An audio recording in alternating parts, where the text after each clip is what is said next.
Voilà, donc aujourd'hui, on est le 18 avril 2015.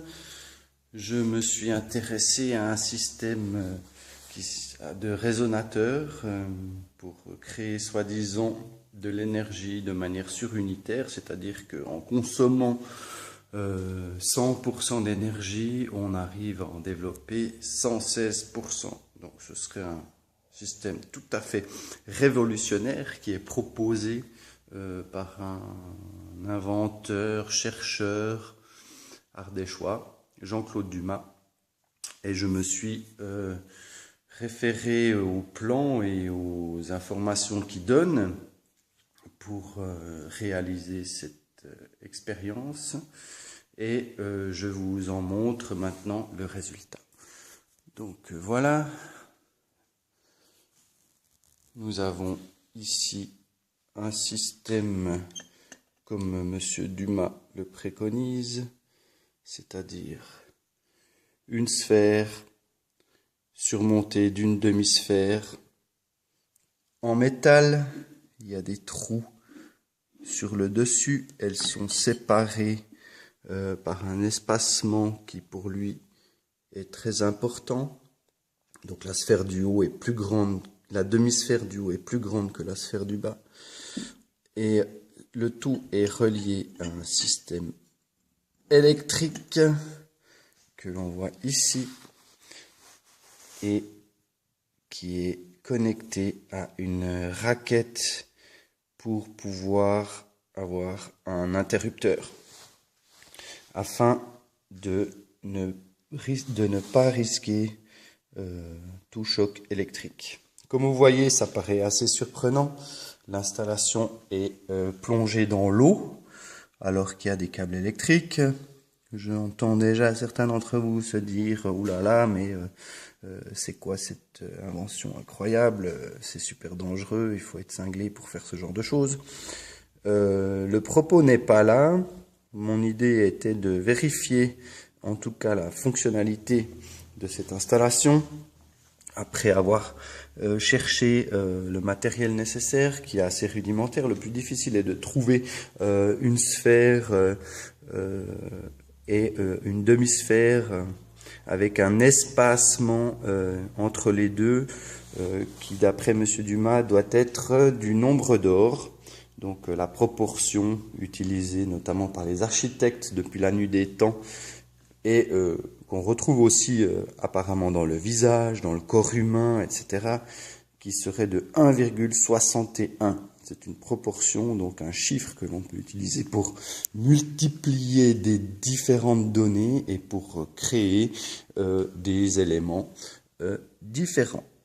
Ici, donc, l'espacement serait en millimètres, 1,61 mm entre la demi-sphère du haut percée de petits trous et la sphère du bas qui est creuse mais en métal et surmontée d'une petite tige filetée, isolée l'une de l'autre, celle du haut reliée à la phase et celle du bas, donc la sphère du bas reliée à la masse, donc au neutre. Si vous êtes intéressé par cette installation, vous pouvez trouver toutes les informations sur Internet en tapant résonateur Dumas.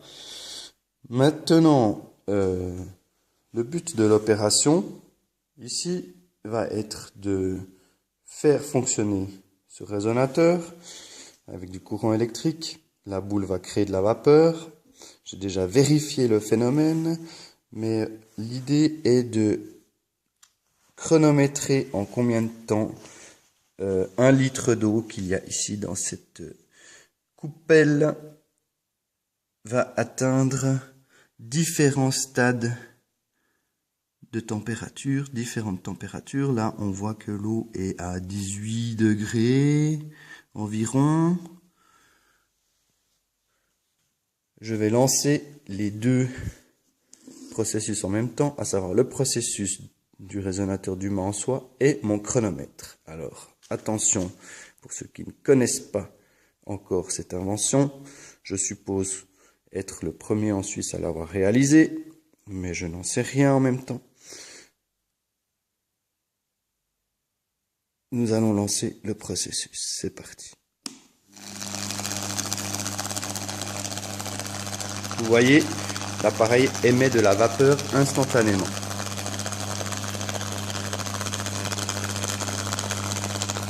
En 13 secondes environ, l'eau a atteint 20 degrés.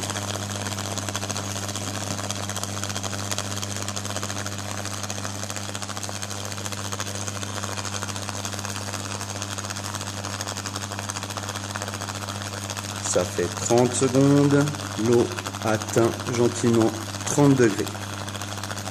Je vais faire un arrêt sur mon chronomètre chaque fois que l'eau augmente d'une valeur de 10 degrés.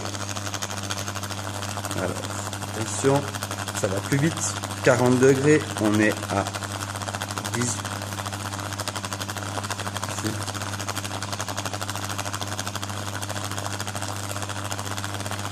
50 degrés.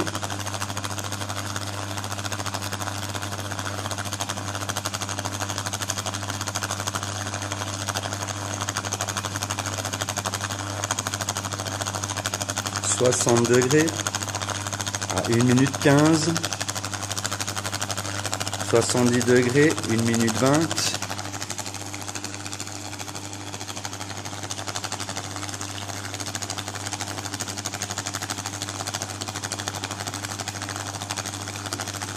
80 degrés, 1 minute 30,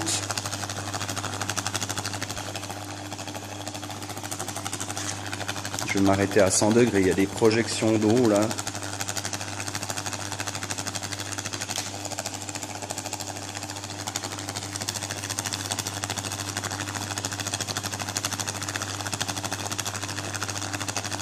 « 90 degrés, on est à un peu moins de 2 minutes.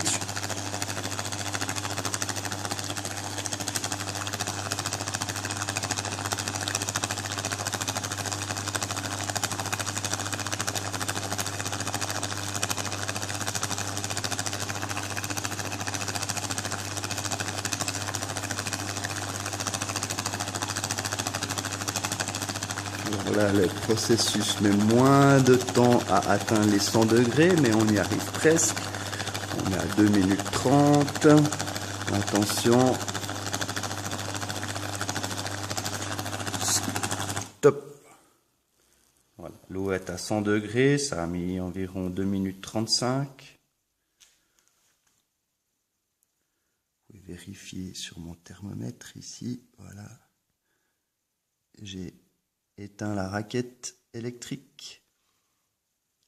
Voilà, tout ça pour vous dire que le procédé Dumas, même si pour l'instant j'émets encore des réserves sur le fait révolutionnaire qu'il soit un système de production d'énergie surunitaire, c'est-à-dire qu'il créerait plus d'énergie qu'il n'en consomme, nous avons démontré que ce procédé de résonateur à effet Dumas fonctionne. Bonne journée!